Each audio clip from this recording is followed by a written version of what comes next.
बिछड़ा इस सदा से कि रूठी बदल के एक शख्स पूरे शहर को वीरान कर गया। इस वक्त मौजूद हम आबद कश्मीरी साहब की रहायश गाह पर। आबद कश्मीरी साहब वो शख्सियत थे जिन्होंने साइकिल से अपने फ़नी करियर का आगाज़ किया, फिर अल्लाह पाक ने पूरी दुनिया में जनाब अपने फ़न की वजह से इन्होंने इज़्ज़त दी। ये वो फ़नकार था कि दिलीप कुमार जैसा अदाकार भी जब पाकिस्तान आया तो उन्होंने आबद कश्मीरी को गले लगा लिया और ये कहा आपका वो डायलॉग तो बड़ा छाया हुआ है हिंदुस्तान में। इनका किरदार गुल्लू बादशाह, जिसने ना सिर्फ पाकिस्तान में इज्जत समेटी बल्कि दुनिया भर में लोगों को पता चला कि एक फ़नकार ऐसा भी आया है कश्मीरी बरादरी से जो जब बोलता है तो ऐसा लगता है जनाब ये किरदार बना ही इस शख्स के लिए था। आज गुल्लू बादशाह आबद कश्मीरी इस दुनिया से रुखसत हो गए हैं और बहुत से फ़नकार चाहने वाले जो उनके साथी थे उन्होंने यहाँ पर पहुँचे हैं और उनके गम में बराबर शामिल हुए हैं।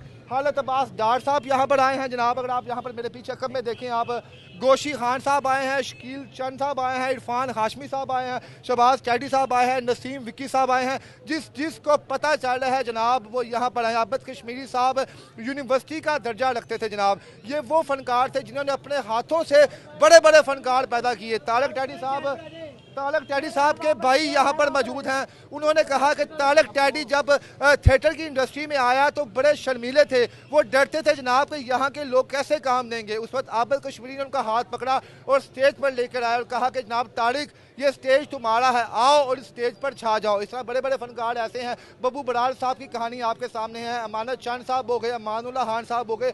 इन तमाम फ़नकारों का एक गुलदस्ता था और मेरे पीछे यहाँ पर आप फ़नकार बरादरी को जनाब देख रहे हैं कि इनका यहाँ पर आना इस चीज़ का मुंह बोलता सबूत है कि जनाब वाकई जनाब आबद कश्मीरी साहब इनके लिए एक भाई का और एक बाप का दर्जा रखते थे। विरासत में जनाब दो इनकी साहबजादियाँ हैं, दो इनके बेटे हैं। एक बेटा इनका यूएसए में मुकीम था जो आज यहाँ पर पहुँचा है और आज इनको इनके आबाई कब्रिस्तान में जो है इनकी तदफीन कर दी जाएगी। मेरे अकब में जो आप घर यहाँ पर देख रहे हैं ये इनके दामाद का घर है, डॉक्टर मुनव्वर साहब इनका है और ये अपनी बेटी से इतना अटैच थे तो ये कभी कभार ये कहते थे कि मैं चाहता हूँ कि जब मेरा आखिरी वक्त आए तो मैं अपनी साहबजादी के घर में हूँ। और वही हुआ कि जब आखिरी वक्त आया तो उनकी आखिरी रसूमात जो हैं उनकी साहबजादी की रहायश गाह पर अदा की जा रही हैं यहाँ पर। और मेरे पीछे आप यहाँ पर देख रहे हैं कि सैकड़ों लोग यहाँ पर मौजूद हैं जिनकी ज़बान पर बस एक ही नाम है कि गुल्लू बादशाह। अल्लाह वजल आबद कश्मीरी साहब का अगला सफ़र आसान फरमाए और इनके घर वालों को सब्र जमील अता फरमाए। और यहाँ पर आप देख सकते हैं कि एक बहुत बड़ा लॉस है इनके फैमिली के लिए, इनके चाहने वालों के लिए, ये तमाम लोगों के लिए। यहाँ पर एक कसीर तादाद लोगों का कसीर जनाब जमे कफीर यहाँ पर मौजूद है। अदाकार तो वो बहुत बड़े थे ही थे लेकिन उसके साथ वो आला इंसान भी थे।